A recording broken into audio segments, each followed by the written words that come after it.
বড় বোতলটা নিয়ে যা, বড় বোতলটা হাতে নিচে কতটা জল আছে কথা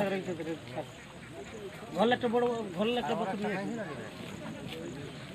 আর মরে যাবো পেঁয়াজটা। হ্যাঁ আঙুল ঢুকেছে কিন্তু আঙুল ঢুকে মাছটা এখন ভুল পাচ্ছি ওর হয়ে গেছে ঢুকালে মাছটা মরে যাবে পেঁয়াজ আঙুল ঢুকে মাছটা মরে গামছা নিয়েছি না বিছিয়া গামছা